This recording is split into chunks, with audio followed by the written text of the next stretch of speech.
In Mark chapter 11, beginning with verse 20, we read, "As they passed by in the morning, they saw the fig tree withered away to its roots. And Peter remembered and said to him, 'Rabbi, look, the fig tree that you cursed is withered.' And Jesus answered them, 'Have faith in God. Truly I say to you, whoever says to this mountain, be taken up and thrown into the sea, and does not doubt in his heart, but believes that what he says will come to pass, it will be done for him. Therefore I tell you, whatever you ask in prayer, believe that you've received it, and it will be yours. And whenever you stand praying, forgive, if you have anything against anyone, so that your Father also, who is in heaven, may forgive you your trespasses.'" This reading harkens back to what just happened in the verses prior. Jesus, having now triumphantly entered Jerusalem for what will prove to be the final week of his life before his crucifixion. Jesus had seen a fig tree that was leafy but had no fruit and cursed it, as Peter recalled. This immediately preceded him coming into the temple and clearing out the money changers. And in that way, Jesus was acting out God's message like a prophet of old, pronouncing judgment against Jerusalem and its whole system that had the appearance of being alive but wasn't actually bearing the fruit that God wanted it to bear. So Peter, when they're going by the next day and sees that that fig tree is withered, he's not completely comprehending all of that Jesus was acting out yet. He's just noticing that Jesus said this plant should die, and it looked like it was alive the day before, but now it was dead, and things like that didn't just happen. And Peter thought that was amazing. But Jesus wanted to point him and the other apostles to the greater truth at work there. That when we have faith, when we're not just going through the motions, checking the boxes, keeping the rules, but are truly living loyal to God, that when that is our perspective, as amazed as they were as the fact that this fig tree had withered, when you are truly seeking God's will, when you are in a true relationship with Him, praying to Him, not as a matter of course, but as an open line of communication with the all-powerful God who created everything, and your aim is for His will to be done, a tree withering is small potatoes.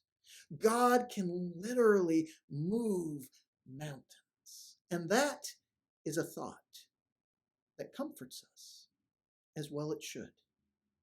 If you are a follower of Jesus, when you pray, there is power in that prayer. There can be the most difficult, the most impossible situations that you and I are confronted with in our lives, personally, in our families, in this world around us. But the God that we speak to about those things when we pray, the God who loves us, the God whom we serve, is able to move and overcome over all of that. But there's a larger context to that verse in isolation that we need to make sure we hear. Because sometimes we simply use this verse as an encouragement to pray. Well, remember, prayer moves mountains. But that's actually not the main focus here. The main focus here is on having faith, on being loyal to God. Not simply believing that God is there, not simply believing that when we pray, there's someone out there in the cosmos that hears it, but truly wanting to give our lives for Him, wanting His will to be done, trusting that if we are spending our lives in pursuit of what He wants, there's nothing that can stop Him and His good purposes. That's why Jesus not only encourages us to pray, but He also says, and whenever you pray, forgive. That's a difficult part of this teaching that we often stop before we get to, where Jesus not only talks about how that prayer of faith can move mountains, how we need simply to believe and it'll be ours, but that whenever we stand praying, forgive. if we have anything against anyone, so that our Father who's in heaven may also forgive us of the wrong that we've done. You see, when our focus isn't simply on prayer as a way to get what we want, but when we recognize it's about faith, it's about true loyalty to God, living a life that bears fruit, that accomplishes what He purposes, then not only do we bring things to God knowing that He hears, knowing that He's able, but we're also concerned about our relationship with others. We're also concerned about anything that might be an impediment between us and God. So isn't it fitting that in the same breath as talking about prayer moving mountains, Jesus also talks about forgiveness?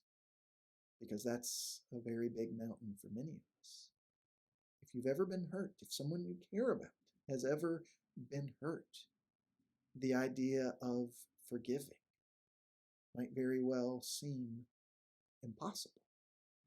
That's why Jesus ties that so closely to our prayers. That's why Jesus ties it as a matter of faith, because forgiveness isn't something that's meant to be conditional on the other person and the choices that they make and whether or not they even believe they've done something wrong. Forgiveness is an expression of our loyalty to God. It's us saying that even though something was wrong, even though something hurt, we want to put His will as the priority, even above our own feelings, that we want His will to be done, so we're willing to release that we trust that if we are faithful to God, those burdens, those pain, that mountain will be moved, because what matters to us most is not being repaid for what happened to us, but is making sure nothing comes between us and God.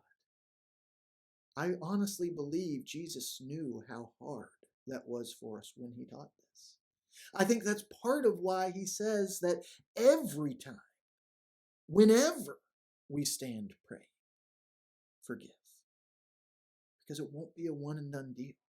It will be heavy. It'll be a challenge. It'll be something that takes repeated wrestling, coming to God in prayer again and again, recognizing when those thoughts start to creep back up and taking them captive by going to God in prayer, by reminding ourselves that He is the one we're loyal to, that He is the one who matters most. But when we have that sort of faith, when that faith expresses itself through heartfelt prayer, when our greatest priority is being loyal to God, because God is who He is when we are seeking Him, there is nothing that He can't do.